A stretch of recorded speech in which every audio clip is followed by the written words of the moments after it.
Ladies and gentlemen, welcome back to the channel. It is a pleasure to be with you all once again this weekend. And first, I want to say a big thank you to everyone who has watched and subscribed since the last video came out.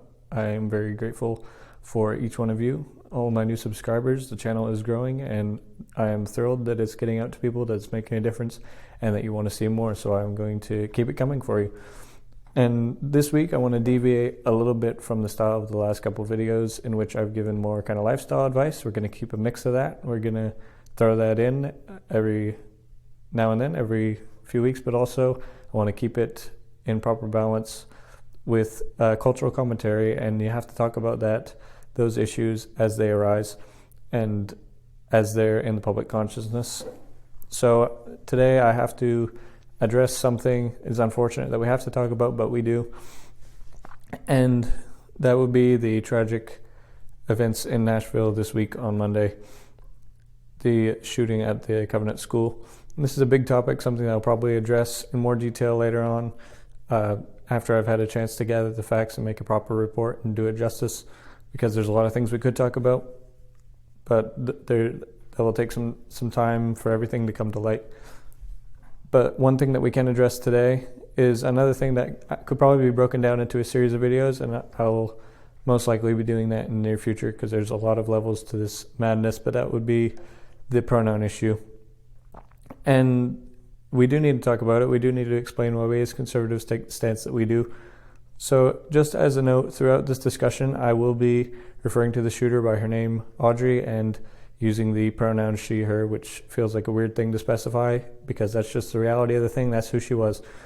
And the labels trans woman and trans man only muddy the waters and make it more confusing, and a lot of people I've talked to don't know exactly what she was, but from all information we have, she was born Audrey Hale, female from birth, so that is the truth of the matter.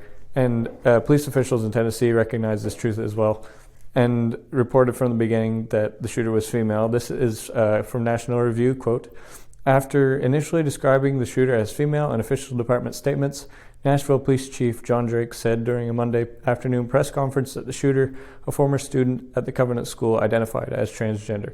Asked by a reporter whether the shooter identified as a trans woman or trans man, Drake responded, trans woman, which added to the confusion by creating the impression that the shooter was a male who identified as female," end quote. So a lot of news outlets picked up this story soon after it happened and began to remark upon the rarity of female perpetrators of school shootings, and that's correct because it is a rare thing, and they were referring to the subject as she and her, also accurate. This is true information. However, the viewers and Twitter critics were quick to chime in and point out the shooter's preferred pronouns. So Audrey Hale's LinkedIn bio contains the alternate male name Aiden Hale and lists pronouns as he, him. And once this information was uncovered, it was quickly amplified all over the internet, particularly by the Twitter account under the name Karen Lopez. So here's the tweet. 5 times at CNN misgendered, no correction. A mass shooting is horrible. Misgendering does not make anything better.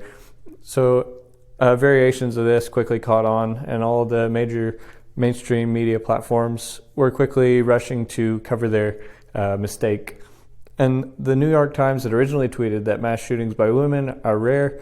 They appended this correction once the pressure began to build, quote, "There was confusion later on Monday about the gender identity of the assailant in the Nashville shooting. Officials had used she and her to refer to the subject, who, according to a social media post and a LinkedIn profile, appeared to identify as a man in recent months," end quote. USA Today followed suit with a similar correction, and CNN made note of the fact that the shooter used male pronouns, but in their coverage of the story avoided using any pronouns one way or the other, only referring to the shooter by name. So let's back up and look at the reason that all of these major news publications are issuing corrections to their story. Looking back at the tweet, 5 times CNN misgendered. I'm using a lot of air quotes because a lot of this doesn't really mean anything. These words are ridiculous, made up things. But this is just what they're saying. So that's the first thing that comes to someone's mind when looking at this story. Not 6 people killed, my deepest condolences and prayers to the families. Not this is an act of brutal, depraved evil. And no, their first concern is the misgendering of the perpetrator. And they try to offset it by saying that the mass shooting was horrible because they would look terrible if they didn't add that caveat. But they follow it up with the absurd statement that misgendering doesn't make anything better. The point is misgendering is not really making anything better or worse. It's the least relevant thing in the world at this moment, and in fact at any moment in time, but definitely while there is still blood of the victims on the ground. And this sets a new precedent, because here's the way it used to be. It always went like every other slippery slope thing does. The people with the pronouns just wanted to mind their own business and refer to themselves as whatever they felt like. And then they started advertising which pronouns they use. They put it in their bios. They would announce it on Twitter and so on. And then they began accusing people of bigotry and all manner of phobias when we didn't play along with their little grammatical games and use those pronouns. And the excuse was always that we might hurt someone's feelings if we called them the wrong pronoun or refer to them by their dead name. And that in itself is absurd, because normally when I use pronouns to refer to someone, they are not even in the room. If you're standing in front of me, I have no reason to say he or she. I'm just going to call you by your name unless there's a third person involved and I'm addressing you. But that's rare enough. So even if I did use a pronoun that you don't like, you wouldn't be there to hear it or be offended by it. And the whole concept was already petty tyranny, because they expect us to abide by their whims and their feelings and how the wind's blowing that day, and to dictate how we use the language even when they aren't present. And then it got a level worse. So now we're expected to properly refer to a dead person. Audrey Hale may have preferred to be called Aiden, may have preferred to be called he, him, but all of that is now nullified because now she is dead, and rightfully so. But the supporters of this ideology can't allow reality to impose itself. They're fighting for correct in the stead of their fallen comrade. And besides the fact that Audrey Hale is dead and can't have her feelings hurt by anything we say now, she is suffering far worse, and pronouns are the least of her worries. I wouldn't even care if she had been taken alive. I would still refer to her as what she is, because any monstrous, twisted, hellish human demon of a creature that could do what she did to innocent children doesn't deserve an ounce of respect, not one iota, not the slightest concern for what she prefers or what she feels.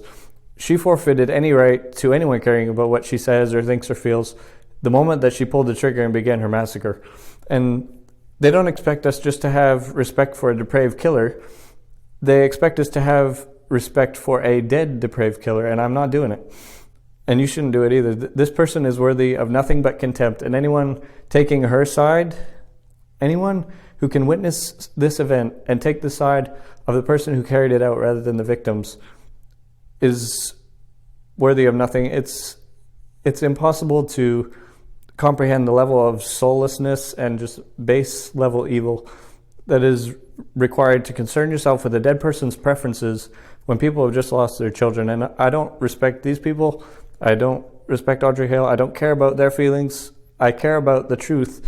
And the truth is that Audrey Hale was a woman. She was a murderer, a mass murderer, and nothing we say about her could possibly be too disrespectful. Kate Lopez is right about one thing. Misgendering doesn't make anything better. We are correctly gendering this person for who they were, and anyone taking issue with that is part of the problem. The misgendering is to refer to her by he, him pronouns, or any other thing that clouds the truth of the matter. Any discussion apart from figuring out why this happened and how we can better protect our children is utterly worthless. So don't play the game.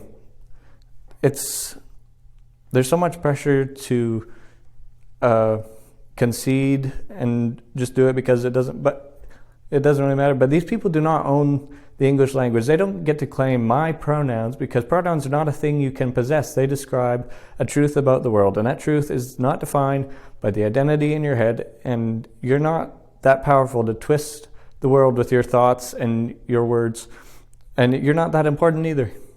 Continue to speak in terms of reality, call it what it is, and ignore the howling of the crazed mob who are trying to distract from what really matters.